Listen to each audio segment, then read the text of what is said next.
What's going on, everybody? It's your boy Michael Turner here, also known as Mint Productions, and today I get to sit down with Michael Williams Jr., professional boxer here from Fayetteville, North Carolina. And today we're going to start a new beginning. You see, the last 2 to 3 years, he's had to answer questions that he and his camp made certain decisions about his fight at Madison Square Garden. We're going to put those to bed, and we're going to focus on moving on. His next fight, August 12th, here in Fayetteville, North Carolina.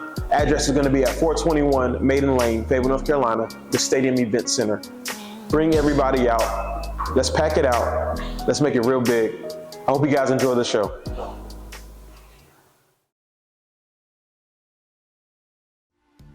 Welcome home to Independence Place Apartments, rental living at its best. We've designed this community to grant your wishes of resort-style perks with a relaxing retreat. Take a walk through our landscape grounds in the company of your pets, or enjoy your free time at the swimming pool and spa, grilling area, or playground. Visit our clubhouse to use the game room, pool tables, and TV, or the 24-hour fitness center. Our community includes 1, 2, and 3-bedroom floor plans, all characterized by luxurious features like hardwood floors, full-size comfortable furniture, modern kitchen with all major appliances included, washer and dryer, walk-in closets, spacious bathrooms, and a patio or balcony. Our location in Fayetteville has easy access to highways and interstates, making it easy to reach all the downtown shops and restaurants, Fort Bragg, schools, universities, parks, and more. Call us today and come discover your new home at Independence Place Apartments.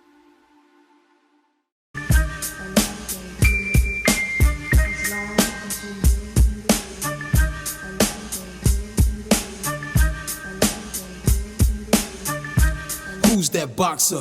Michael Williams Jr., call it 150. Remain humble, getting busy in the square jungle. Ready to rumble, phenomenal. What's going on, everybody? It's your boy Michael Turner, aka Mint Productions, and we on the scene. We back in the studio, if you will, with Michael Williams Jr., also known as 150. So, bro, appreciate you sitting down with me, man. I couldn't wait to do this, and I ain't got really nothing extra to say, man. Let's get to it. So, first of all, I want to start and end this segment with promotion for August 12th. So tell me about August 12th. If you know who your opponent is, tell me about the opponent. But other than that, man, I want you to tell me the location, and whatever else we need to know about August 12th. It's all you. All right, August 12th, going down the Ville. This is our time in Fayetteville, man. So like everybody's excited. But August 12th at the Stadium Event Center, I think the address is 421 Maiden Lane, Fayetteville, North Carolina. So I see your opponent, man. I pulled up the box right, yeah, because I'm nice like that. His name is Ricardo David Ocampo. I could just tell right now. I ain't even gonna read off his stuff, bro. He don't want the smoke though. You only got a 28% knockout percentage, bro. Nah, dog. Nah. Welcome to the Ville, dog. That's all I gotta say to you. Because you're gonna see this, but you're gonna see this before the fight happens. So welcome to the Ville, boat. You don't know what you're walking into, dog. They about to talk trash. They about to trash talk the mess out of you, man. You just don't know the building. You don't know the environment that you walking into. I'm purposely playing these mind games with you right now. I hope you understand English. I hope that's not bad to say, but if you can understand what I'm saying, bro, I'll be there too. You ain't gotta worry about it. I'll be there too.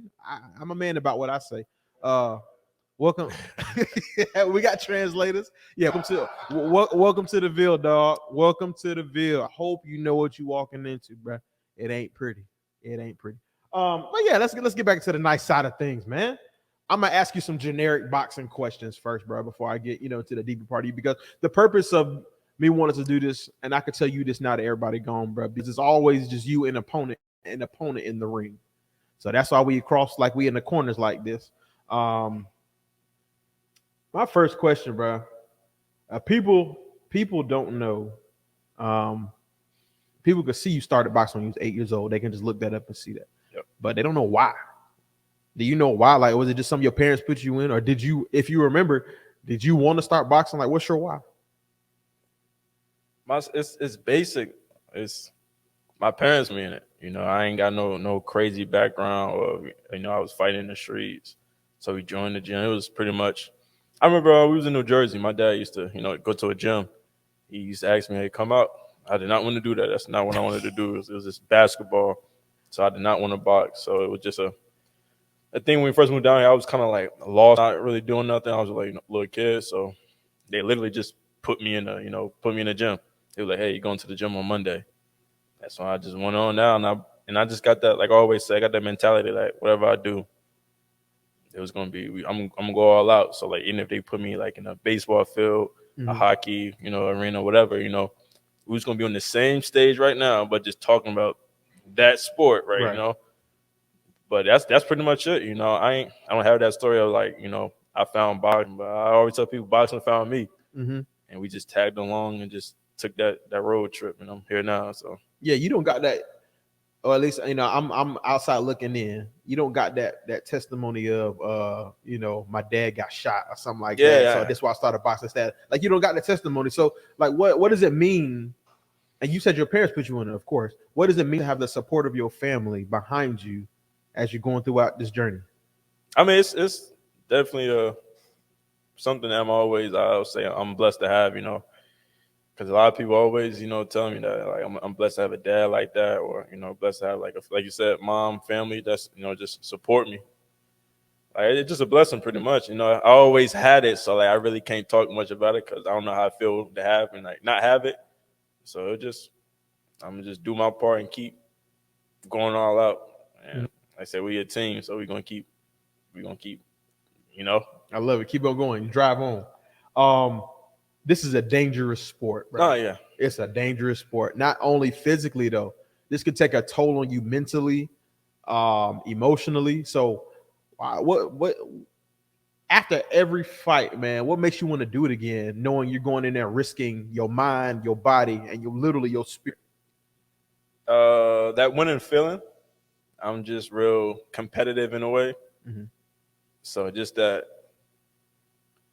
willing feeling like you doing all your hard work and everything turned out good, So I just like let's do it again, and I'm actually good at it. So it's like, why not keep going? But that winning feeling is what gets good me, It's 2023. I think I met you in 2021. I think that's correct. Yeah, it is. I remember I heard about you though in 2020, because in 2020 that's when you were supposed to fight at the John D. Fuller Center. You supposed to have your that was before the COVID. That was before COVID hit. Yeah, and I was like, hey, I want to see this dude. Like, I ain't never been to no pro boxing fight, nothing like that. I always see what I see on TV. And the first time I actually watched a boxing match, start to finish, it was somebody got knocked out, and I hated it because it was a black dude, and he got knocked out bad. I forgot his name. I just remember he was bald, and it's always on one of the top. It's always on the videos you look up on YouTube, like top knockouts in the history of the game, whatever. And he's always. I'll be like, man, I was in Tennessee. My dad took me to the Tennessee Titans game, and this came on the night before. This dude got knocked out. And that's my first, into the sport. So I say all that to say, man, you finally get to fight in your hometown and put on a show for the city. How does that feel? I'm excited. I'm gonna be excited, but like I told somebody this, like, this is probably gonna be like my most nervous match. Except the Madison Square Garden, but like this right here is gonna be like means like a lot to me, just to see everybody just come out. I already know this is gonna be different. I had one on Fort Bragg, but this one to be like different. So I'm excited. I know it's gonna be lit too. Like, after I won and all that, it's just gonna be even more better. So I'm excited for the whole day. I've known you in that time that I've known you. You've never been a violent person. Like, even when you working out, bro, you're not violent at all. Like, let's say you. I can if I have to. If you, well, I'm here's look. I'm getting it at that's you jumping the gun to my question. I'm just saying. You jumping the gun to my question. From every time I see you, bro, you a kind person. Like, you a selfless dude for real, and that's awesome. How do you turn it? How you flip that switch when you get inside that square? How do you flip the switch? I don't know. I just, like I tell people, that'd be 150 in the ring. That's not even me. I just have my alter ego just going and just take over. Like, if you ever see me do something crazy, none of that's planned. It just happens. I don't know why I did it. I don't know how it happened. Like when I faked the body shot and I caught the dude, he dropped. I was walked away shocked. I had to like play it cool, Like I was just shocked. Like I just turned into a whole nother person. I'm outside the ring, just back to Mike, I'm chilling. Nah, craziest thing I seen you do, you up there beating a dude behind like he stole something from your mama, and then you in the middle of the fight promote your shoes. Like, hey, this you can find this whatever or whatever you say. You promote That's your the shoes. thing. That's what I always tell people. Come on, man. I'm an entertainer, man. You're gonna have a good time, man. Something crazy gonna happen in my fight, man. Don't expect it, but like it's gonna be a good fight somehow, some way. Fact. Speaking of fighting, of course, like we already said, August 12th. That's the next date. I already told about the opponent who it was. Talked some trash to him. How's camp going? Oh, we 2 weeks out, I think. How's camp? I feel like this camp just mean a lot to everybody. Like it's just different. I'm getting older, stronger. We working more on just different things, and like we fought after that loss, but like this one, like you said, like it's a new beginning. Like this is different, man. We just gonna come back stronger for any fights I had after this. Not even the August 12th, just fights after that. We just everybody's mindset is different. We coming harder. So I think it's scary for the people that comes after, like as y'all keep going back. And the crazy thing about it, scary for these jokers. What I kind of like in a way, I feel like the people that like go off of the John Bowser fight, I really didn't show anything. So it's like if you just think you're gonna go in there and just try what he did, it's a rude awakening because I ain't show no skills. So, you don't really know what I'm gonna do. You just going off of what you're gonna try to do, and if what you try to do don't work, you ain't got nothing going on. So yeah, I feel like even with Adrian Bronner, bro, I think he was glad to take that fight because people think you can only get knocked down. That's the only thing people can see. They don't know your jab. They don't know you have a killer jab. That's what I'm saying. They don't know you got a 1-2 that'll kill somebody.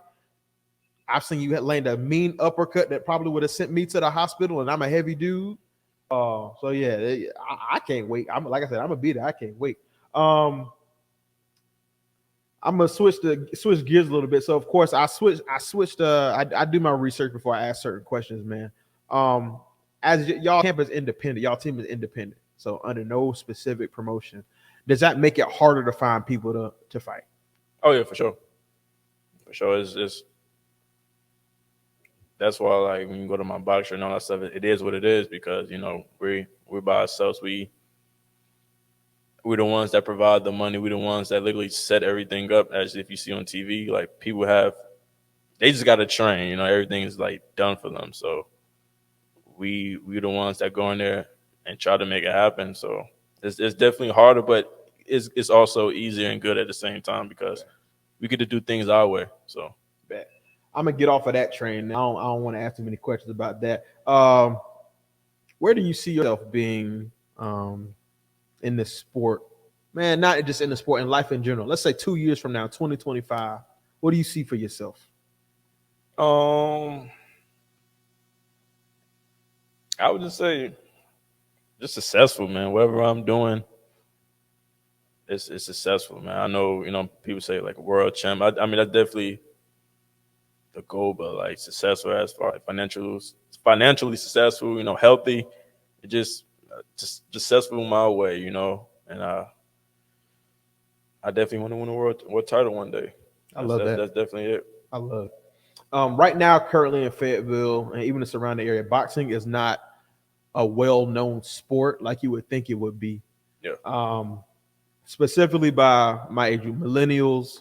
The next one's out there is Gen Z kids. It's not really a popular sport. So how do you think it impact the city of Fayetteville, especially with young men and women that look like you, to bring more recognition to the sport of boxing?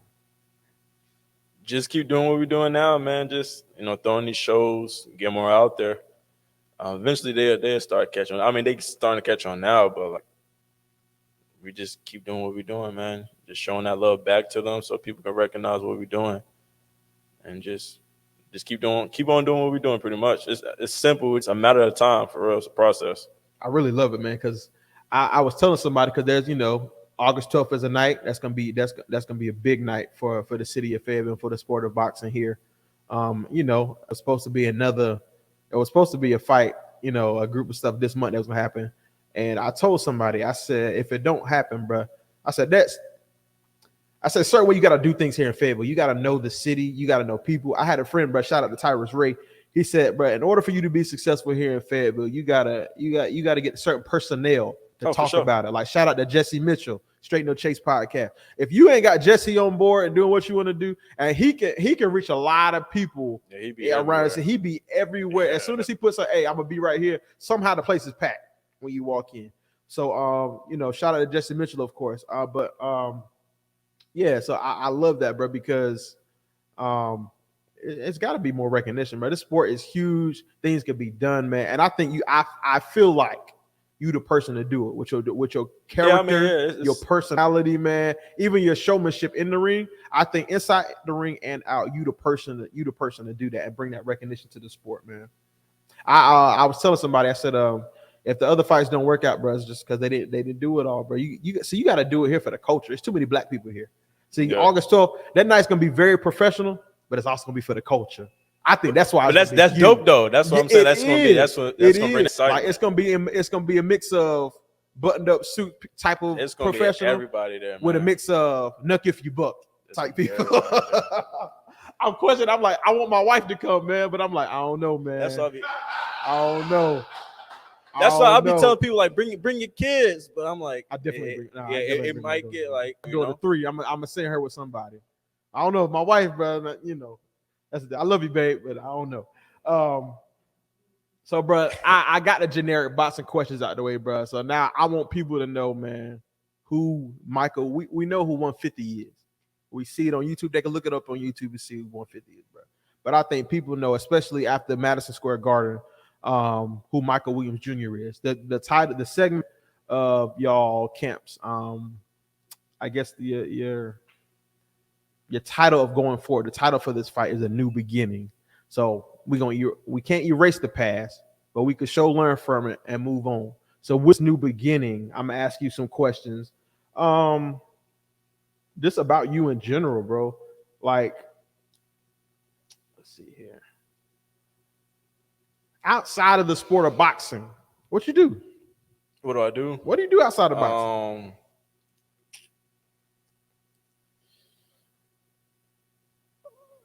I'll be out the way, man. That's me. I mean, I go out from time to time, you know. I'm more so like a ladies man, you know. I'm not real. Like if I'm doing something, I'm either home playing the game, chilling, or I'm out with like a chick, something like that. And I'm not stupid, nothing like that. I know what's going on in these streets when it comes to the woman, Not everything, but like, you know, I'm up to par in a way, you know. But other than that, I'm just my goal ain't to get you caught up 2 weeks out for your fight. So I ain't gonna ask you no lady questions. No, come on, actually. No. You got all right, you got a girl? No, I don't. All right, cool. That's all I need to know. That's all we need to know.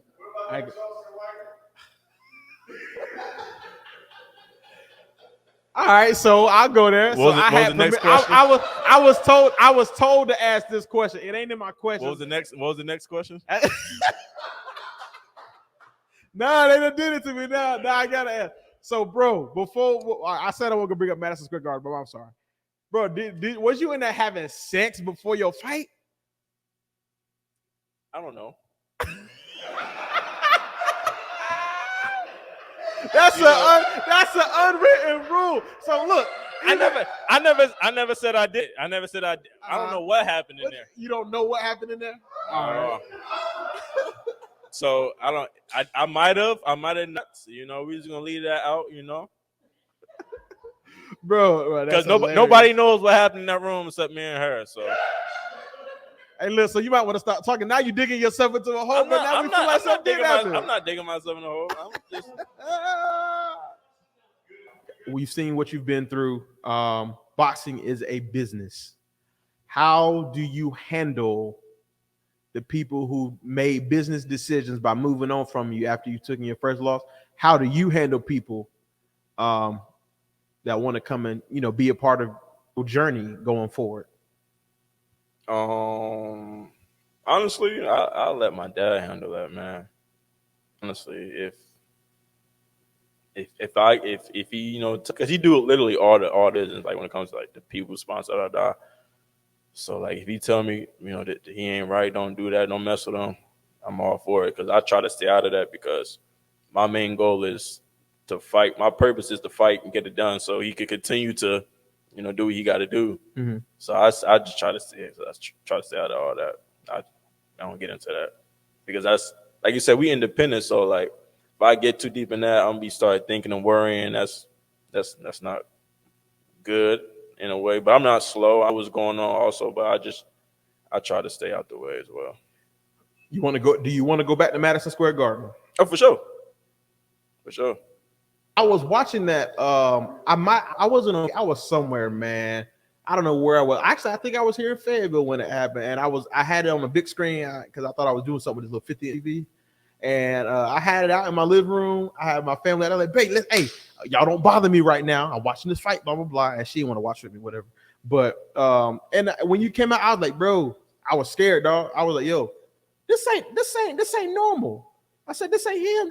You weren't light on your feet. And of course, at the time, I didn't know nothing about nutrition. I didn't know nothing about the hydration and stuff like that issue, whatever. I didn't know nothing about that. I just said, bro, my bro don't look like himself, bro. And I was praying hard. Like you thought I was trying to cast the devil out my house or something. Like I was praying like, God, give him some strength somewhere. Put it in his legs or something. One thing I can say from that fight, it may look bad, but like I didn't come out with like no bruises or nothing, man. I was totally bro, fine. That's the blessing of it. I think, and I'm glad that you were protected. Even though it was a TKO, I'm glad you were protected in that aspect of where you still get to get back up, recover, and do this again. Yeah. And this will lead me to my last question, man, before we do one more promotion for the fight. Injuries. I know you had broke your jaw recently. We ain't even gonna get into that. I know something's wrong with your eye, whatever. Injuries. How do you feel right now? You 2 weeks out. How you feel? I be forgetting it happened, man. I'll be feeling good. I don't let that discourage. I don't let a lot of stuff get to me. I'm always chilled and laid back, man. So these injuries and little things like that don't really bother me. That's facts. With that being said, Ricardo David Ocampo, dog, you going down, fam? And I ain't talking about in the DMs. Hey, listen, I'm gonna do the promo this time, August 12th. Come one, come all, husbands, wives. If y'all want to bring your kids, bring your kids. Come down to 421 Maiden Lane, Fayetteville, North Carolina, 28301, downtown Fayetteville. I've already been there. It's right in front of the Fayetteville Woodpecker Stadium. Bring everybody. Let's pack it out, Fayetteville. Let's do this right. Let's support our boy, and hometown hero. And the after party there too, man. I didn't know. The after party gonna be at the same spot? Same spot. The Stadium Event Center. That's why it's called that. My fault. Yeah. After party gonna be there as well. Please do y'all best to keep the crazy foolishness at home so we don't get nothing shut down. Please. Yeah, please keep all of that away. Let's do this. Let's be professional, but we can still be professional and have a good time. I'm sitting down once again with 150. I appreciate you sitting down, bro. Man. Yeah, and we got to do this again, man. When that's fight comes, we got to do this again. Or we can do it after the fight, man.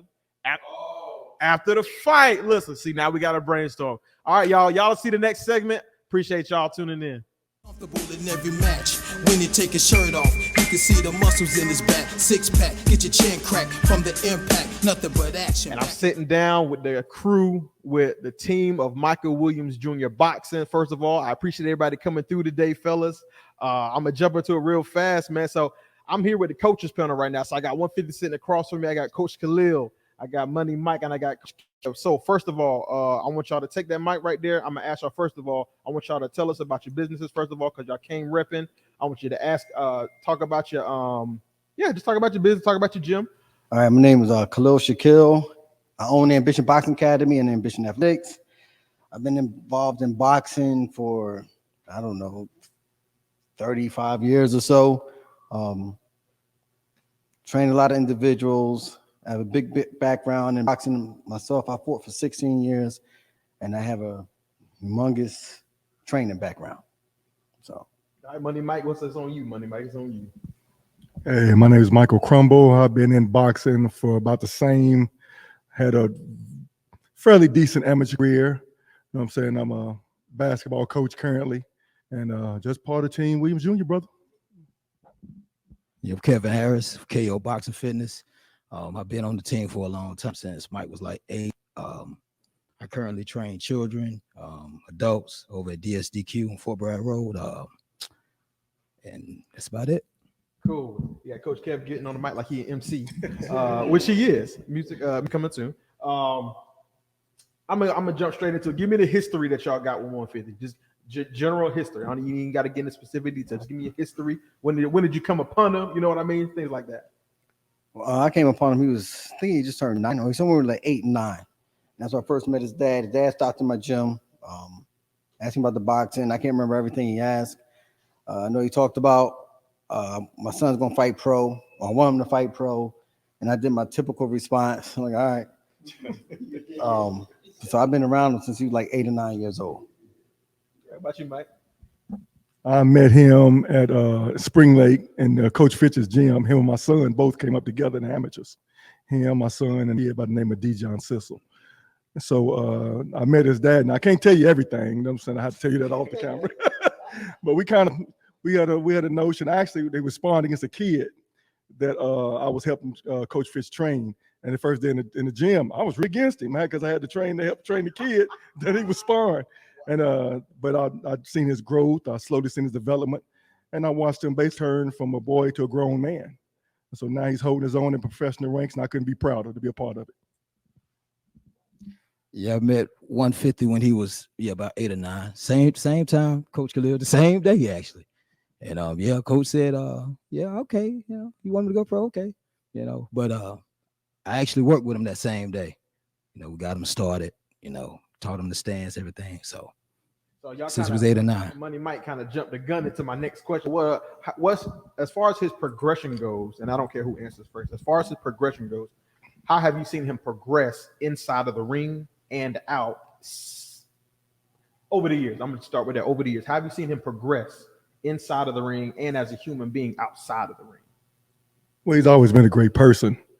But inside the ring, I'm going to say he's a little bit more patient, because the change from amateur to pro, you have to be more patient. It's not like you don't get 3 rounds to work. You know what I'm saying? You go from 4 to 6 to 8 to 10. And eventually, hopefully, we get some of them 12 rounds. You know what I'm saying? That means we cooking with Crisco then. But he just watched him mature as a man, his strength. You know what I'm saying? He's stronger, he's quicker, he's faster. Just like anything, is levels too, and he's just going through the levels. I've seen him mature a lot, of course, from the time he's a little kid to now. He's always worked hard. I still have a couple of his first boxing matches when he was a little J.O. It's funny, we used to tease him because he used to trip over his feet. But he's always worked hard. Like, the same thing, what you see now has always been a part of his fabric, like working hard no matter what. You tell him something, he try it. He's never been one, you tell him something, he's talking back. He listens, he tries to learn, and he tries to apply what you teach him. So, and it's been like this since day one, since his very first amateur bout. 150 always been humble though. I've seen him grow as far as discipline, throw a lot of punches now. He's always willing to try something new, take risk. He listened to his coaches well. Outside the gym, 150's always been humble, quiet, not the bragging, boasting type. Don't say much. And as far as me and 150, it's deeper than boxing, So, I always love him, that guy. I love it. Oh, can I recant on something? You sure can. And then speaking of trying things new, Kev, I'm glad you touched on it. When you fighting a dude that's 185 pounds and you weighing 150 pounds, you definitely trying something new. Oh my God. Had to throw that in there. And I assume you're talking about Madison Square Garden. Oh, no, we ain't talking about that. Okay, what are you talking about? We talking about. Do you want to hop on that now? We're talking about when we was in Pensacola. We had to fight a guy who was a cross. I call him CrossFits, because he fights UFC, but he does boxing as well. Okay. And so it wasn't no catch weight. He came in what he came in at, and it happened like it happened. And this was pro? Yeah, it was pro. It's like his fourth, fifth fight? Fourth or fifth fight in Pensacola. Fourth fight. Ain't that illegal though? You can't. No. In it contractually. Yeah. Okay. We had to put ankle weights in his pocket to make. We stuff in our pockets with like mad phones and wallets so we can make each little weight requirement to fight. Oxtail bones, everything. Yeah. All right. Starting this next question, I want you to get Coach Khalil. So, Coach Khalil, I've known you. I want to say maybe a year, like personally, when I finally met you. I think it was when I came into your gym and all that. Maybe a year, maybe a little longer. Time these days is kind of jumbling together every now and again. But you're one person as a human being. You keep up with a lot of footage over the years. Like I saw you post the other day where I think you said he was 8 years old when you first came in, and if y'all haven't been in the Ambition Boxing Academy on Cliffdale Road, blue building by the way upstairs, if y'all haven't been there, it didn't look like it did in the video. You see a lot of the wood, white walls. Now it's everything colorful. He got all the accolades and everything like that, which every gym should have, by the way. So you don't got a ring, yes. By the way, y'all fake coaches out here with never mind, I'm not gonna get into that. So yeah, I mean, you have all this footage. Did you have any idea all those years ago that he was gonna be where he was today? No. The reason I say that, like, I don't try to look that far ahead, being honest. I'm about addressing what we're doing now. So for me, everything he was doing then is that's what we're supposed to address. So I didn't look to, hopefully one day he can be a great world champion. That's not how I do things. Mm-hmm. I just knew that all while coming along, he always gave everything he had. He always been good. And I remember, I think one of our regionals, maybe our state Golden Gloves, and we went up to Virginia, and he lost to a kid. And afterwards, he was emotional. His dad was emotional. I got a little emotional, because just seeing him lose, not just because he was boxing. Boxers lose all the time, just because who it was. It was Mike. He put a lot of work in. I'm like, man, I want him to have that. But to look to say, oh, I knew he's gonna be where he is. Nah, I didn't. I just knew, like, what he's doing now, he's being successful. What he's doing now, he's being successful. I love it. And that's how I always track it. Same question to y'all gentlemen too. Did you know when you first met him all those years ago, did you know that he was going to be where he was today in 2023? I didn't really see it. I watched him grow through the amateur ranks, but I didn't see it until he's around 16, because you can see everything starting to, all the pistons started hitting at the same, everything started hitting on just clicking. Everything was clicking. And so when he turned 18 and we had before we had a little get together before he turned pro, I'm saying, I could see, you can just see his body has changed, his mind has changed. He's always been a quiet kid. He's not boisterous. He's a great young man. He's just as well as he's a great kid. But yeah, I knew it was going to happen, but I didn't know it was going to happen until he was around 16. Well, day one after 150's first practice, coach asked me, he said, what you think of the new guy? I said, if he stay consistent, he'll go all the way. So he's always been humble. So I always knew, I just felt like he'll go far as long as he stay consistent and grounded like he is now. Yeah. Yeah.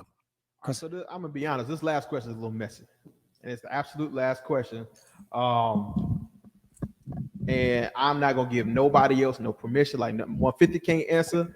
I ain't gonna speak on it. I ain't gonna let his dad jump in on it as much as he's gonna want to. Nobody is gonna be able to jump in this specifically for y'all three. What's in God's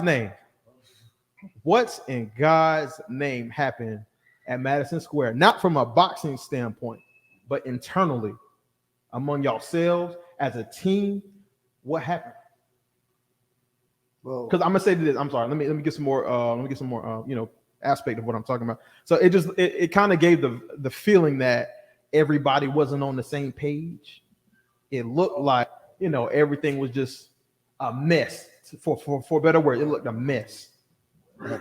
Now you saying not the boxing match itself? Yeah, this in general. It don't have to be just specifically boxing. Okay. But in general, that day, the time. If something was weird at time, maybe that time. But for that day specific, because here on TV, we can only see that day. So what happened that day? All right. Well, from say, like when you're thinking about or understanding boxing, it's not that day. You know what I'm saying? It's leading up to that day. So we start talking about what happened that day. You have to look at what happened previous days. One, losing weight wrong. Okay, and the only way you're going to understand that is if you ever had to lose weight for a boxing match. Possibly fighting too small. That's beforehand. That day, or I can't say what. For me, it was too many people. Okay, I think you had too many people. It was, I don't know, 30 people, and I get it. Like, I love it. Support 100%. But I think too many people can become a distraction. Mm-hmm. It's too much going on, and then 150 being pulled here, and people want to take pictures here, and this person want to talk, and 150. It's too much going on during those times, and I've been at that level before. During those times, you really need a smaller circle where you can just stay focused on the task at hand because it's a lot going on. And then as a fighter himself, you know, I guess I'll probably be the closest to know what that feeling is, and you know, not bragging because I fought on Fox. Maybe then Friday night Fox. It ain't bragging. It is Right. what it is. So I know what he's feeling when he's in the hotel room, thinking, "Wow, this is a big night. These lights are big. Wow, the guy I'm fighting, you know, the guy was pretty well known." So there's a lot going on that leads up to that day, and I think that's, you know, it wasn't ever a question about his skill level, and I said it at the end. I'll take him any day because I know, but there was so much going on beforehand. Weight loss, man, that affects you so much. That affects you so much. I just felt like it was just too many people. It was packed. I'm like, how did everybody even get up here? It was too many people, and I've said it 350 sometimes too much becomes a distraction. You don't need all that. We'll see you when we get back. Love you. You know, thank you for supporting us, but we don't need all these people here. Right. They can't hop in the ring and fight for it. But I'm gonna jump on about piggyback off what he said. It was I'm gonna say it was a few people there, but more so we fought a weight class that we hadn't fought in 3 years, and so we weighed in normally what we would weigh in at. We came in to fight what we normally weigh in at because we've been fighting at 147. We went down to a contractor weight of 142. First of all, then he weighed in too light. I felt he should have weighed in around 142-ish, and if it was 143, right on. But we didn't put the weight on. We didn't rehydrate up properly. We didn't eat properly. We didn't have people on their jobs. They was just there. You know what I'm saying? So we slipped up as a team. So let me jump in. So when y'all travel, people got specific jobs about when to eat. Mm-hmm. You know, into when to go to sleep. Mm-hmm.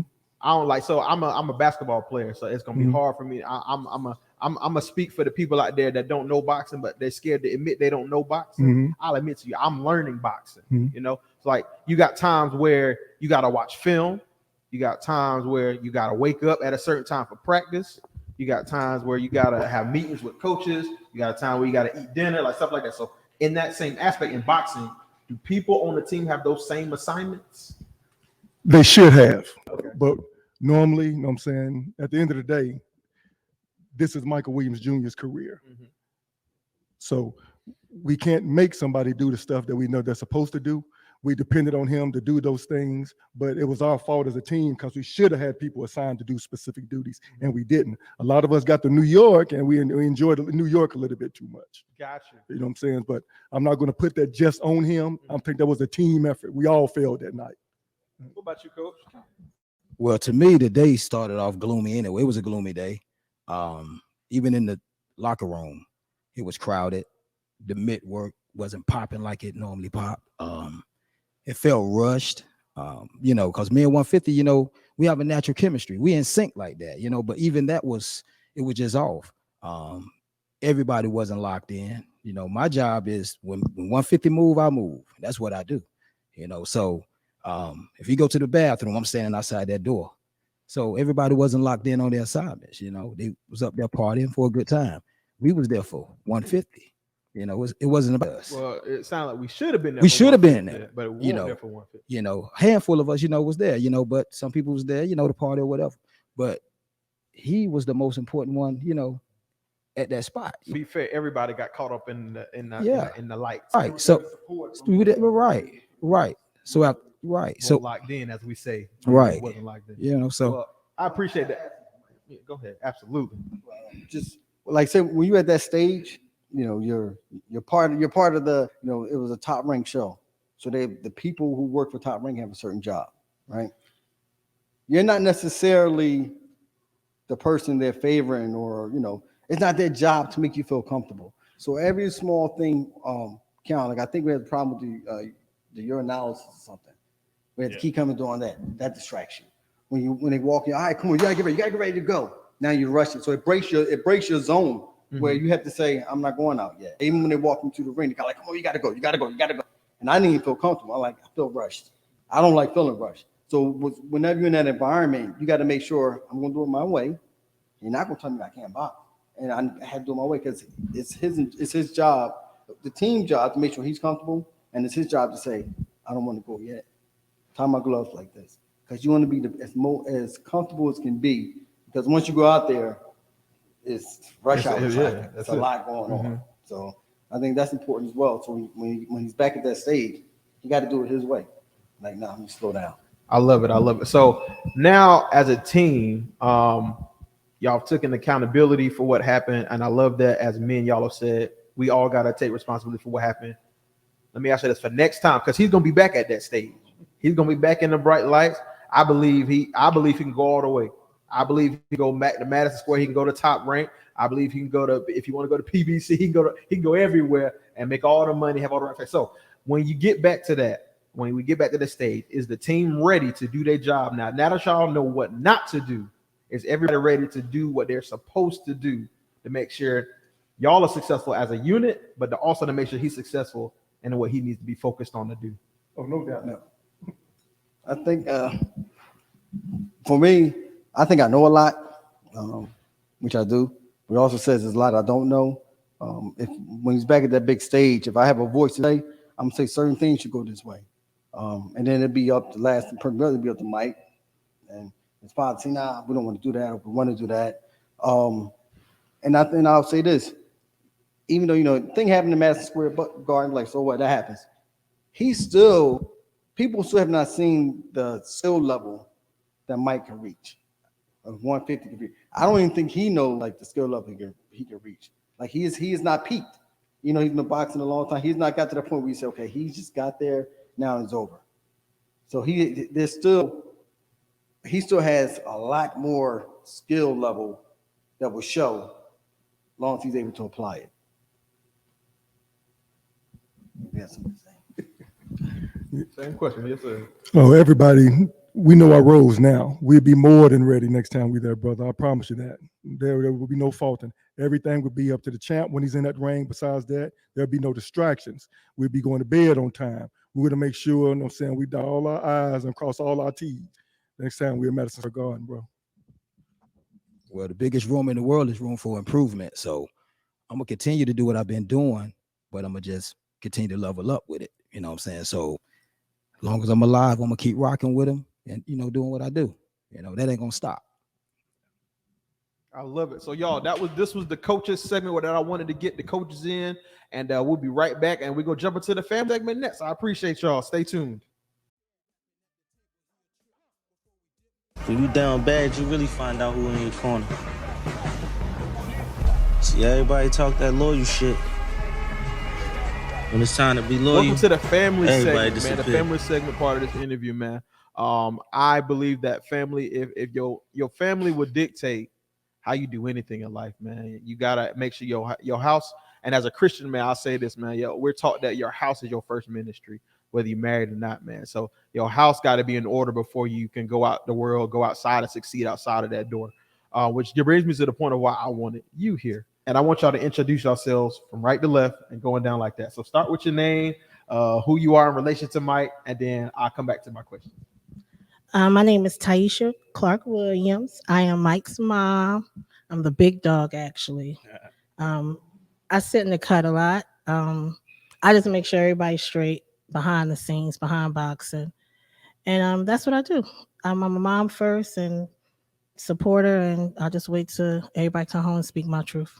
Yeah, it's funny you say that. When I first met you, it was when he was preparing for the fight, and we were at Ambition. A certain someone was there. He brought his team with him and all of that. And I didn't know you were his mom, but I introduced myself to you, like, hey, I'm such and such, blah, blah, blah. And he introduced you to in return. And I don't think you told me you were his mother. You just introduced yourself. But I saw you as you looked like a mother. And I'm not saying you're old enough like that, but you had that motherly. There's a mother aura that can rest on people. It is. And you just like that. But I left you alone, whatever. And then when I seen a picture after the fact, when I had went home and stuff like that, and I started posting, I was like, nah, it makes sense. So it was like you have a certain humbleness about yourself that I love. And the fact that you said you wait till you get home, I can tell. All right, go ahead, honey. My name is Amira Williams. Oh, talk up now. People gotta hear you. And I'm Mike's sister. Okay. Michael Williams Sr. I'm Michael Williams Jr.'s father. When it comes to the team, I do it all. I'm Philip Bodon, I call the champ my nephew, man. This my family. This my family here. The champ is my nephew. Bet. All right, so this is gonna be for the parents. This question right here is gonna be for the parents first. After Madison Square Garden happened, how did it feel to see that after one loss, it feels like the world turned against you? That was hard because I get to speak my truth. Speak I don't got to yes. Okay. Nothing, man. It was hard for me because, like I said, I sit in the back. You don't see me on posts. You don't see me on too many comments. I pop up here and there and comment just to let people know, I do support and that is my child. But to see so many people love and support Mike, the real ones, then the tag-alongs, then the trail-alongs, then just put my stuff on your stuff so they can know who I am, fall off of one loss, had me smoking. Because either you're going to love him because who he is and what he's doing, or don't ride with us at all. And just to have so many people turn their back that fast off of one loss and have so many opinions, how you go from, 150 is a good boxer, great boxer, to, he could have did this and where was his team and he really can't fight. That had me smoking. And to this day, there's still some people who might talk to that I'm not a fan of. That's why I stay in the cut, because before I mess a husband's relationship with you, I'd be quiet, because a lot of people were so Michael Williams Jr. since he was 9, or if he would have won, he would have had 50 more sponsors. And off of one loss, you let your true feelings show. So that was the hardest thing for me, being a mother, because we already hurt. He already hurt. That's just everyday living. If you get in trouble at work, you get late, you get rolled up, you hurt. So imagine losing a fight and you already in your feelings, and to see everybody turn their back on you off of one loss was horrible, except for the true family and the true friends and the true real supporters. Then, when the Bummer fight came, now everybody back. And I'm like, if you don't take like several seats, because if you wasn't there for the Madison Square when he lost, I'm gonna need you to be in that same seat, and that same comment, and that same when you backed out the page. And don't try to friend request me because Mike done dropped you, because I don't accept nobody unless I know you. Or I ask Mike, who this? And if he say, nah, we good. Because that was the most horrible thing. Then when you see my child in the street, you want to take a picture. You want to, hey, Mike, what's up? So I just thought that was hard to do to anybody, not just a young man, to a boxer or any sport or any human being, to when they're down and you show that so much love, how you just disregarded them in such a quick manner, not even harsh, just quick. So that just showed the love you didn't really have from the beginning. So I didn't like it. I still don't. I'm getting hot right now. So, but like I said, I just sit back, because he's going to be big and he's going to be there. And I hope he remembers who they are and still stay on that same train that he's on now. I love it. I love the energy. I love it. Yeah. Woo. I love it. Bro, that was a dark time for us. Like emotionally, like I still get a little choked up, but it made us strong, right? It made me appreciate the team that we have now. You know what I'm saying? I try to prepare Junior for it, but when you talk about it, when it's not happening and everything's going great, you really don't settle in. But then when it happened, bro, and to have millions of people on ESPN showing it, the comments, bro, like I stayed up nights, me and 150, reading. People you knew, like when I say people you know, bro, it was hard, man. So it was, I get emotional, bro. You know what I mean? But yeah, I never see you emotional, boy. You always under somebody's skin every time I see you. That's the teddy bear. It was hard. Yeah, it was hard, bro. It was hard. So so that's yeah. I'm Phil, let's get Phil in on that one. Yeah. My brother is the emotional one, guys. But I'll tell you, man, it was a tough loss, you know.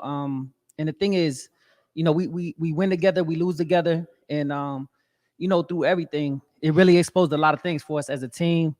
You know, and for the champ, you know, himself. But you know, like Ms. T was saying, it exposed a lot of people, you know, and to watch, you know, what they went through, you know, being crucified online, you know, and everything that happened, you know, behind the scenes that a lot of people didn't see. Actually, the world seen it because it was broadcasted that much because, you know, that fake love was out there. You know, they was supporting, you know, 150 through everything, and then they was praying on his downfall. So when this happened, you know, they blew it out of, you know, as much as they could, and it was really blown out there. But to see the hurt within everybody, you know, the team, the champ, you know, and the family was it was overwhelming. But I will tell you this though, it really brought us all together. You know, we're tighter than ever. It exposed the people that didn't need to be here. And I'll tell you this, the champ is healthier than ever. And you know, he will be back. August 12th, you know, is the new beginning. So let's go. 150. Now it's your turn, man. Tell me the same question, bro. How did yeah, he got one. How man, what was it like? What was it like? What you talking about? The whole experience or No, like the people? What, the what people was after it? Same question I asked them. When you saw, like when you said y'all stayed up, when you saw those comments and how everybody that had your back, or at least that supposedly had your back, seemed to just drop you or turn it back on you. Because it's one thing for them because they not you, but it's one thing they your family and they feel it. But how did it feel to you when you saw that? Because you the one stepping in the ring. You the one stepping in the points. At that time, I kind of like, I didn't really care because I was still down on the fact that like I just lost and all that just happened. Mm-hmm. So like just reading the comments and stuff, it was kind of like I'm expecting this to happen, but I was just still just shocked when I lost. So all of it just played a part of me.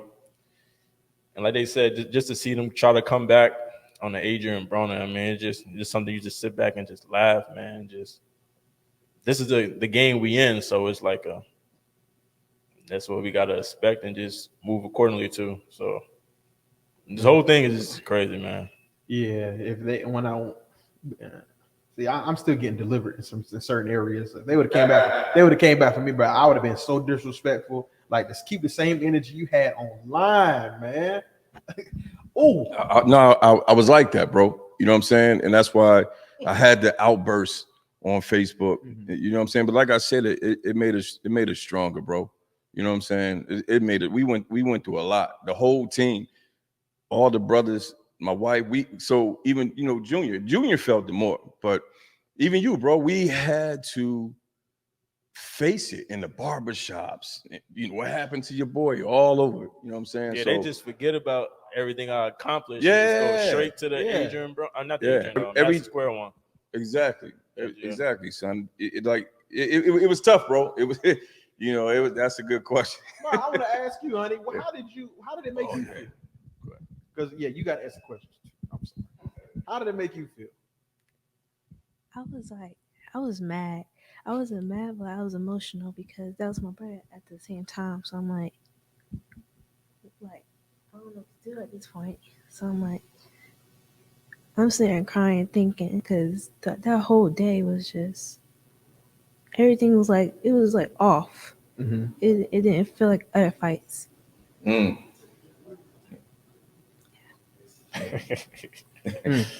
You know what I can tell? She the quiet one, but I can tell she got that gangster in it. I can tell she got that G. I'm gonna tell you something that was crazy. I'm gonna tell you something that was crazy about that. See her shirt? Speaks for itself. Okay. Yeah. So I'm gonna tell you something that was crazy about that. So it was funny at the same time. Say the things go ahead. It was funny at the same time. So we were we all crying, right? And right after Mike lost, we all huddled up crying. And then my daughter goes, because at Madison Square Garden on the big jumbo screen, she said they kept playing Mike getting knocked down over and over and over. Bro, we cried hard and then we just bust out, started laughing, man. Because she wanted it to stop because she don't know, you know what I mean? That was the first time for all of us. You know what I'm saying? So it was, bro, they really rubbed it in, dog. They rubbed it in. So. But I knew, that's my child. And whether he boxing, ice skating, doing whatever, your child. And when Mike came out, we was cheering and hollering all that stuff. And he took off the rope, went around the ring, and I watched Mike how I listen to music. You ever listen to music and you listen to the words first, then the beat? Mm-hmm. When I watch Mike come out, I always watch what he do. Like I zone out. It's so weird. I zone out on him. The crowd, everything, I zone out on him. And when Mike was even doing his bounces, I said, something ain't right. My sister said, what? I said, something ain't right. So when we started cheering and they hit the bell and Mike started doing his little bounces and he was moving, I sat down and my sister said, what's wrong? I said, something ain't right. I said, Mike is off. I said, he don't look the same. And she, girl, get up, get up. I said, I know my child, chill out. And I caught an attitude with my sister. I'm like, I know my child, chill out. I said, that ain't Mike. Something is completely not good, Mike. Like, that ain't the Mike who used to come out. And I knew it was the weight cutting out, but I just knew from the time he hit that ring and from his bouncing, because you know when Mike hit that ring, he turns to another child too. Mike little swag come out different when he hit the ring. I can't wait to get that. And I got some questions for that too. When I seen him, it was, you just know as a parent, I'm like, that ain't my child. This is about to be, I know this ain't good. Mm-hmm. And I sat down and I was just like, Mike, fight, Mike, just fight. And my sister was like, you gotta stand up. And I was just bawling before they even called it. I was like, if he could just make it through, then the people behind us, they was rooting for Bowser. I'm arguing because I pop off anywhere. I'm like, that's my child. They're like, knock him down. I'm like, chill out. Yeah, we was in New York. That's my child. In New York, you know, I already know. Everybody can go for who they want, but you like, that's my child. Yeah. And I already know how New York go because, you know, Latinos and Puerto Ricans. That's where you're from. Yeah, too. that too. So I can imagine. I can imagine. When it comes to our entourage, right? We did have a lot of people there, but that wasn't the reason why Mike lost. Those people that were there, the 100 that showed up to show support, they didn't have anything to do with Mike losing. It was us, right? From me as his father picking a fight at 140 and agreeing with it, then passing it to him. He was like, okay, cool, let's do it. But we had a lot of opportunities to make some things right. We messed up, right? Coach Mike, Money Mike, pointed some things out. We didn't listen. And one of the things that we did that was so crazy, man, I didn't want to put a lot of pressure on my son, right? But I realized out of all the fights, that's the fight I needed to be me. I'm normally just mean. And I let him do things that we normally don't do. He had his girlfriend in the room with him the day before. You don't do that. The weight cut, he didn't get up and eat breakfast.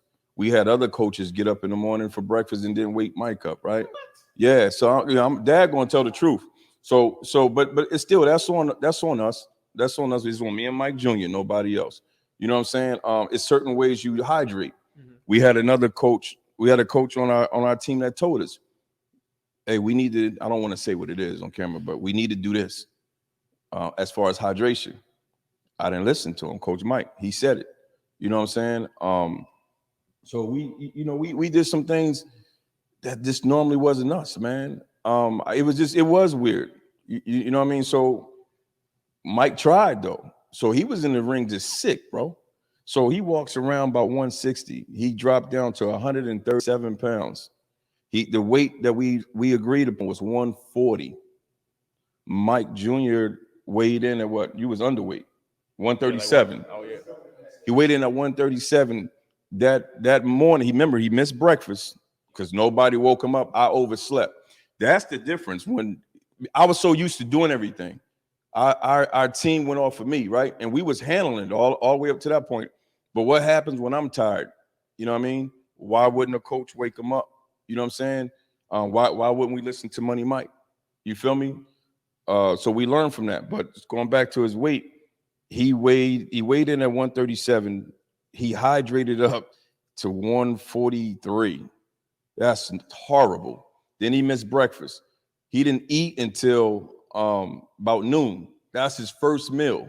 Coach Mike said, hey, we need to do something about his weight cut.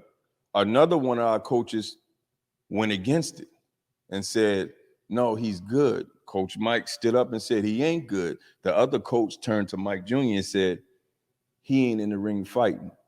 You know who was right in that instance? Coach Mike was. So I'm dad. I'm gonna tell the truth. You know what I mean? But at the end of the day, we got our butts whipped, and that's on me in 150. You know why? I should have been on my shit. Mike Jr., as a grown man, should have got his butt up, ate breakfast, and stayed focused as well.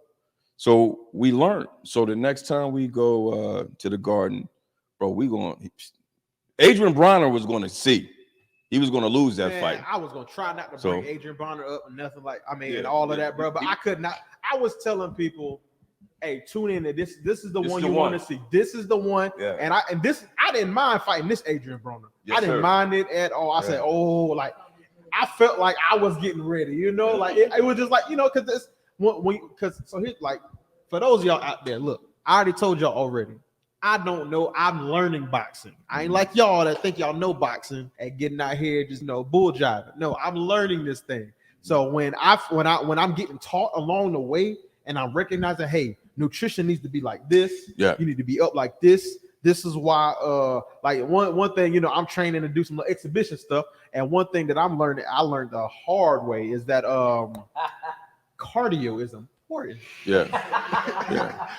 Absolutely. Road work is important, man. Absolutely. And look, like running 2 miles, cool. But just doing that alone, thinking that's called road work, that ain't it. Yeah. So like I bring that to say all of these different things play a part in how you prepare for fights. But even the weekend leading up to it, you telling me it takes all of that, the weekend leading up to it. So you can't miss breakfast. You can't, like, things like leading up to that big night. You need all of that. You have to be consistent. Yes. All the way to the time you get into that ring to the first bell. Yeah. And I didn't want to put no pressure on him, bro. You know what I'm saying? That's the dad part of you, though. And this is why, the squad that you see here, minus Al Tariq, that's the squad. That's our traveling squad. Because like my wife said, so many people, they fell off, man. It was horrible how they just left us. But they didn't understand boxing. You know what I'm saying? So we get it. But it was just a dark time. Even with, like Coach Kev was talking about, if you would have been in that locker room, you would have probably literally started crying. Because when Coach Kev was giving Mike mitts, I think my daughter punched harder than Mike that night. Seriously. Because he was sick, bro. See, dehydration is a form of illness at that point. You know he was sick. They cut the cape. They made me cut the capes off my socks. Oh, bro, they took everything. They took the capes away. My powers. You talking on uniform? Yeah. Yeah. New York Boxing Commission never seen that style, and so they said he got to cut the capes. So I mean, it was like, bro, he weak as hell. At least let him keep his cape. He's boy wonder, man. I mean, they bro, lesson learned, man. Lesson learned. It was a dark time, Micah. It was hard for our team, man. But guess what? Our whole squad, including my son, right? We never deleted our social medias. Mm-hmm. We stood tall. We made it through it. And that loss was like a blessing in disguise, because one of the reasons why Adrian Bronner wanted to fight us so bad is because of his performance in Madison Square Garden. Yeah, he thought it would be the cakewalk. Yeah. Man, let me get on from that, because I got so much I can say on that. Man, how do y'all vet people going forward? How do you vet the people that wants to join the team, whether they pass and try to come back, or whether they new people? What's the new process? How do you vet them as they come in? Because I feel like, and I'm gonna say this, and I'm gonna let you talk. I feel like in this new vetting process, she's gonna be the first one. Usually she's the one in the background, but I feel like she's gonna be the first one. Until the mic get to me, I'll tell you. I'm the no new friends process. Like if he too old now for anybody new. All you can, and I hate to say it like this, all you can do now is be a sponsor. You can come support. We love you. I barely want some of the ones we got, let alone as somebody new. And I'm not trying to be funny. I love the ones who know I love them. But it's he here already. He been doing this since 9. Mm-hmm. So if you to know him is to have known him, and you can't now just I want to be part. No, we don't need no extras. If you want to do something for them, cool. If you want to come out, cool. But if you think you're gonna tackle that the room ain't big enough, the van ain't big enough, the house ain't big enough, the heart ain't big enough. Like it's too much, and it's too much for him because the new Mike, because y'all seeing the new Mike is trying to be compassionate and understanding that boo, I'm gonna give him a chance and this and this and that. Then when they go left, you got my house in an uproar when he heated. You got my house in an uproar when you trying to just add your little 2 cents in because you trying to get a moment. Because are you trying to join the team because you love little Mike, or are you trying to join the team because you want to push your stuff? We don't need your stuff. He got his stuff. He got his match. Agendas. Yeah, he got match bout. He got his shoes. How about you show up with a pair of his boxing shoes? You show up with a match bout shirt. You show your support like that. You just come out. You post some of his stuff. You come to something. You don't always got to have monetary things. You just come out. I seen y'all was out here. I just came to show love. I brought the family. I came out because y'all was out at the stadium event. So for me, I ain't beat for no new people. I'm not trying to be, not that I mean, but I don't want to do all that. He don't want to do all that deep down inside. I'm going to speak for you too. He don't want to do all that. He just be trying to be friendly because Mike's a business and we're a business and we're Team Williams Jr. But to everybody's out there, the team is full. We don't saying to that camera right the there. team is full. Make sure you zoom in. We love you. We appreciate all the support. We love everybody. You can roll, but the team is full. The Scooby bus is packed. No new friends at all far as business, far as being part of the team. Business-wise, yes, but being part of the team is full. It's full. So shout out to my boy Tyrus Ray. Say it again podcast. In other words, career over for y'all. Sorry. Career over. Sorry. So when my wife speak on, all right, so you bro, you've been watching, you guys know too. Dads in boxing, We just did a video about it. Bro, we catch it bad, bro. You know what I'm saying? So when my wife say, y'all get the new mic, the old me, I didn't care, bro. I was heartless. I missed that mic a little bit, just a little bit. A little bit. But it's not about me, it's about him. So I can't lead with my emotions, you know what I'm saying? So I can't turn down a business deal because I don't want it. It's about 150. You know what I mean? So I am a little nicer because I want the best for Junior. I never wanted to be the father who mess up deals for my son because of I'm putting me. You know what I'm saying? So yeah, I'm taking a lot of stuff that I normally don't. You know what I mean? But a business deal is different than being part of a team. If you want to conduct business, we can conduct business. Just because you conduct business doesn't make you part of the team. Mm-hmm. It's a difference. Just because you do business or you want to do business is business. You have to do. That's what people mess up with when it comes to us. And I say us because I'm in the cut and talk. Don't think we don't talk when we get off the phones. We are a business first. We're not a hookup. We're not family to the end. Mike is a business. So when you want to conduct business, let's do business first. Let's handle business. Let's talk what you want to do for us business. Then you got to work your way to the family. Me and Mike been married for 25 years. We worked our way to this. We've been friends with everybody. You ain't hear nobody up here talk about we've been a friend for a year. We've been a friend for 6 months. This is years. So let's handle business first. Let's see if your business gonna get somewhere. Then we'll work our way to you being part of the family. If your business can't get nowhere. If your business can't get past a year, I can't. Phil, come on, bro. Man, I gotta bring it, man, because this one hit kind of touched me a little bit, man. Let me say something to y'all, man. Team Williams Jr. is one of the most generous teams in the sport of boxing, guys. You don't see no other teams sharing other footage, congratulating boxers, supporting the way that we support, guys. And it's mind-blowing, because we are generous, loving people, man. And a lot of times what's happening, they take advantage of that. You know what I'm saying? And 3 is a loving guy. You know what I'm saying? It's no in between with. Let me clear that for y'all though, because it's a reason we call psycho killers, right? But Let me clear that. But check it out though. It's no in between with him. You know, Mike loves hard. You know what I'm saying? He tries to see the best in everybody, man. And that's kind of glad. I'm glad. You know, I'm kind of there to, you know, help, you know, talk with him, you know, when he lets certain people in, man, because a lot of people try to take advantage of that. And again, Team Williams Jr. is the most supporting team in boxing, you know, but I will tell you this, that shit is coming to an end. We're going to focus on the team and we're going to drive on. So, and as far as these guys coming in and supporting, a lot of them do have hidden agendas and we see through it.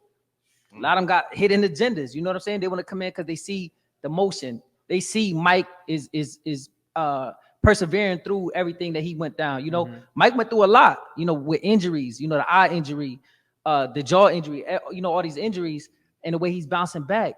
You know what I mean? And he's stronger than ever now. You know what I mean? So, again, we had new beginnings, guys. Again, August 12th. See y'all there.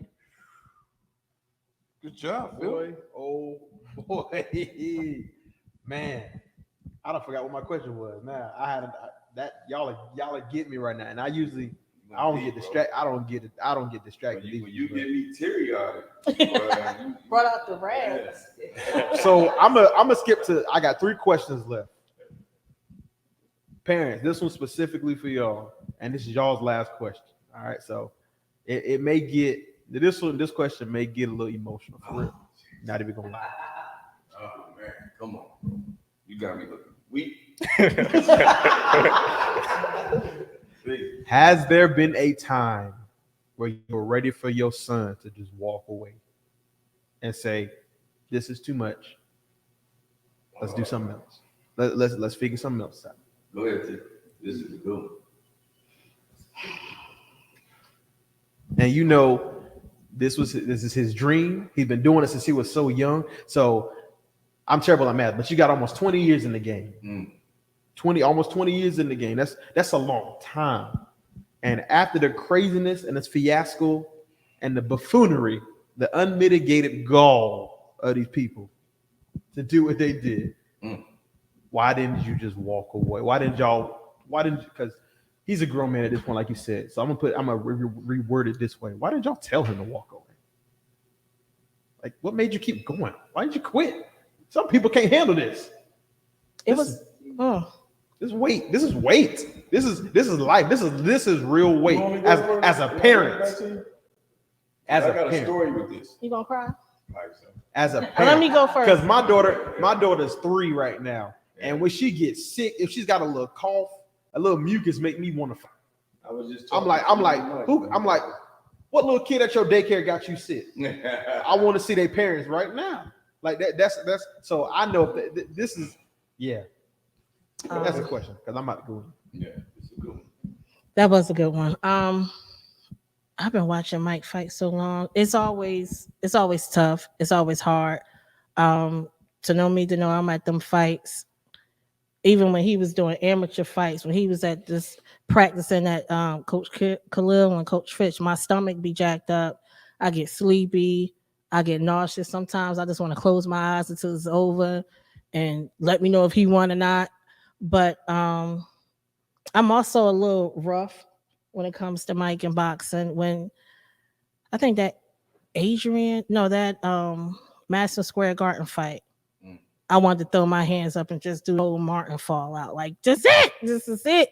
But because that hurt it to see Mike, I never seen Mike hurt like that. Like, that's what you be like, I ain't never seen my child hurt like that ever. And I just wanted to flip out, ball up. Like, that's when I was just like, you know what? I don't know, Lord, you could be doing something. Let's go get a job and just be doing that. But to myself, never said that to Mike. Mike, when it comes to boxing for me, because we had our little meeting in the house. We had our rounds. We was all in there because we talk a lot. We sit, the hood Huxtables. We sit at the table, we eat, we laugh, we talk. And that weekend, we came home that Monday and we sat on the chair. And I think we all cried. Baby girl, we talked. What you gonna do? What we gonna do this? And we cried. What we gonna do? How you gonna do it? And we cried. Then it went, no, you gonna finish this? Or you done started? Then we cried. Then you know what? Just forget it. Never mind. Then we cried. Then it was like, you know what? We here. It is what it is. And if anybody talk crazy, it's gonna be a problem at work. There's gonna be a problem in the street. But when it came to Mike and boxing, for me, I always gonna be like, you gonna finish. You gonna finish. Even when he was an amateur, and I never forget he had lost 2 fights. And I said, no, I ain't coming no more until you win. I ain't taking my days off of work until you get it together. And I didn't, because don't play with me. Either you're going to do this or you're not going to do this. And when he won the next one, I said, then I come. Then I did. And I still feel like that when Mike, you can't run from boxing, dog. Mm-hmm. And Mike is good. Like, you can't run. No matter whatever you do, have a way the ball and the world turns and the sunshine, it comes back to you. And you are great at it. So whether we get our storms and the craziness, this is what you are here for. This is what you built for. And I tell him in a minute, this is what you're going to do, dog. I don't know what to tell you. That's my favorite. I don't know what to tell you. I don't know what to tell you. If I got to text him, get up, what you got to do, or you know you're supposed to do this, I try to be the mediator before Dad cut him. I text him. Mike be like, is Mike up? I'm like, you better get up because Dad said you got to go. And he be like, I got you, because you're good. And I don't know what to tell you. I don't know what you think you might want to do, but this is what you're good at, and this is what you're going to do. I know you're grown, but this is what you're going to do, and you've been doing this for so long, and it shows. Like, you can't beat where you at now, but I don't know. This is just Mike going to do it, and he going to do it well, and he's been here, and I support him and love him, and whatever he choose later on, but he got to complete this step first. Got to complete this step first. This step. Let's hear it. 3. Let's hear it. 3. Go ahead. You ready? Hold on. Let me get my. That's why I wanted to talk first. Hold on. So look, let me that real quick. You ready? Yeah. I'm gonna tell y'all. Take a deep breath. Right. So I'm gonna tell y'all a story. This is in the house. So I'm gonna tell you 2, but this one's gonna be crazy. So it was a Madison Square Garden fight. Champ, we having a family meeting, and Junior goes, I'm done. Woo! He dropped the bomb on it. He said, I don't want to fight no more. So I'm like, Bro, you said that? Yeah, look. I did. So y'all never heard this. So I'm effed up. I'm effed up. I'm like, all right, well, because again, it's not about me. You know what I mean? So I'm like, damn, man, I didn't put in a lot of time, Mike. I didn't put a lot of my stuff on the back burner for you. So I'm like, you done, huh? And he's like, I'm done. So he crying. So, yo, out of nowhere, my wife said, she said, yo, she said, you ain't done. She said, your dad put me on the back burner for years for you. Yo. I never knew she felt like that. So I was like, damn. So I never thought about it because it was all about Mike. Mm-hmm. Wasn't no dates. You know what I'm saying? Even with her, my daughter, it was all about Mike. So she was like, and you won't just quit. And we didn't sacrifice years. Yo, that shit hurt, bro. So, man, it hurt because I didn't know she felt like that. Because I did, bro. It was all about Mike. Everything was Mike Jr. So that was one of the times that hurt. But as you can see, he's still boxing. So yeah, that was. Let me pass it at the field. Talk to Mike. Yeah, hey, look, I'll put some humor in it for you. You know what 300 sound like right now? That's my quarterback. Oh man, that hurt, bro. That hurt so much to hear my wife say that, bro. It hurt so much. I'm sorry. It just hurt. That hurt to hear because we put a lot of energy, a lot of time, a lot of years in Mike, and the boys over there could tell you. And she told him, she's like, you ain't quit. You know, we ain't had no date nights, and wasn't no private time like that. You know what I mean? It's just all about Mike Jr. Over 10 years. long time, man. Sacrifice. Since age 8, he just turned 9. So from 9 years old all the way up to that Madison Square Garden fight. 2020, 2021? Yeah, for my wife to say, yo, I've been put on the back burner, that ripped me. So, but yeah, talk to Mike. Don't get back to me, man. I feel bad.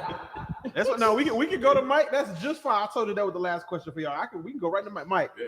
So I had a different question for you, but bro, was you serious when you said you wanted to quit? But my last question, that's you wanted to quit, dog? You know, it was with me. It's just a little kid, right? I always grew up with like stage fright and all that stuff like that. So I just always had that feeling like when I'm by myself and I gotta like perform by myself, it just always is so much pressure. Mm-hmm. And it's just a lot. And like all these years, I've always been boxing. And when it comes to boxing, I'm the only one in the ring. And when people come out, like to this day, like I always tell my dad, like, yo, everybody coming out to see me. So like when we took that loss and like how everybody was and the feeling is like, I don't want to do this no more. I don't want this to happen again. So like the best way for it not to happen again, it's just for me just to completely just be done with this, like this, the pressure and like what I got to do and like the what ifs and all that stuff was just getting to me. So I'm not gonna say I come the easy way out, but like I kind of in a way I just didn't want nobody to feel like how they felt that day. So I didn't want no more parts of it. That whole feeling was terrible.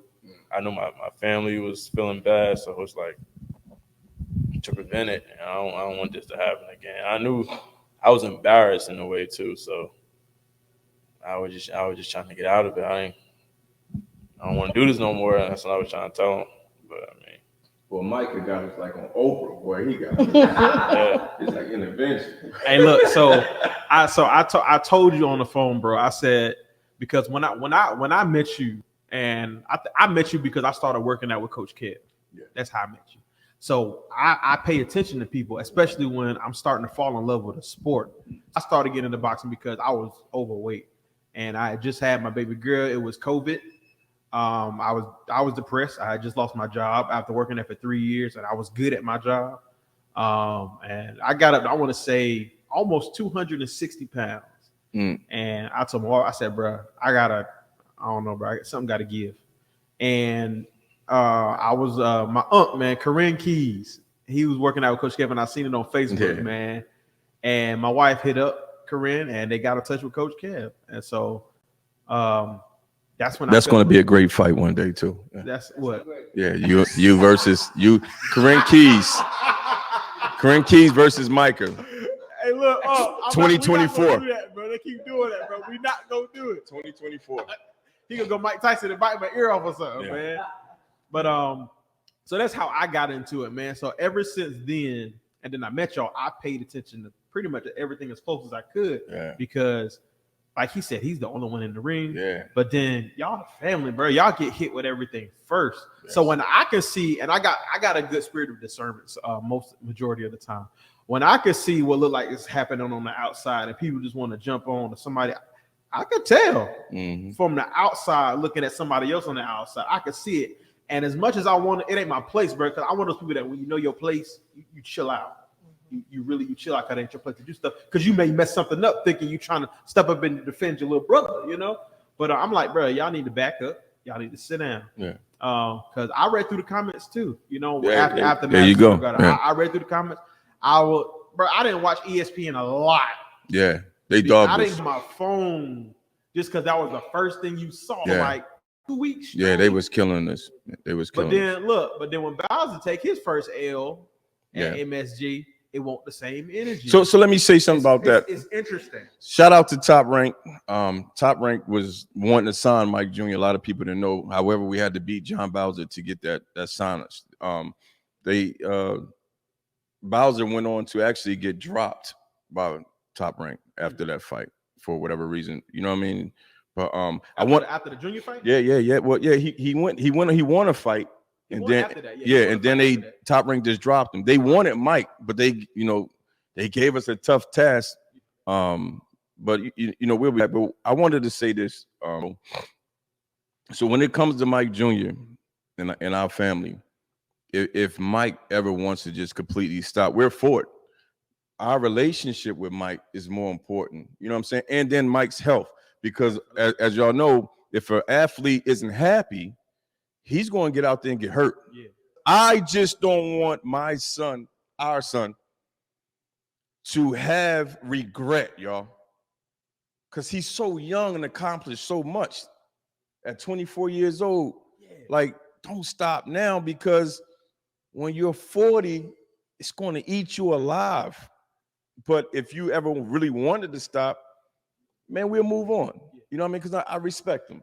But his mom, as y'all see, his mom, she should ignite me. No, if Mike ever wanted to truly stop, and he stood his ground and gave his valid points on why, yeah, we're gonna rock with him. He my son first. It ain't like he's somebody who we just got boxing and we know him. That's our baby. So if he really wanted to stop, told us why, you just can't be like, I'm stopping now, bro. You gotta give us some valid reasons why you stopping. We're gonna support him. You can't have nobody not happy in the ring. Yeah. You know what I mean? You want him happy, then I don't want him being mad at us or regretting us and see I couldn't, it's not that serious. You gotta have family first before the sport. So if he really, when he do have that moment, it's gonna be what it's gonna be. Man, I think that's a perfect place of Vinny to go ahead and call that segment right there, because y'all have seen the you've seen the tears, you've seen the joy, you've seen the encouragement. So as a family, before I end this, bro, I encourage y'all, man, like that support system that y'all got for him, keep that, because a lot of families don't have that, one. And two, another reason why I wanted you here too, you see a lot of dad, you see a lot of you see a lot of dad and son relationships in sports on the front page and stuff like that. But as they blow up, you see less and less of mom, whatever. And I feel like as much as the dad is there, mom got to be able to say something. So that's really truly the heart behind why I wanted you in this interview, for real. No, thank you. No problem, man. What we doing here? Coming at me now, I'm rolling up this shot. So here, we'll roll out the fight. Yeah, the before, Mr. After, man. We in to get at work. That's where all started at right here. Don't come in here. Yeah, and she will be fighting on August 12th too as well. Cap, Maniac McGee, August 12th. Fighting with my dog. Don't go above the head like this.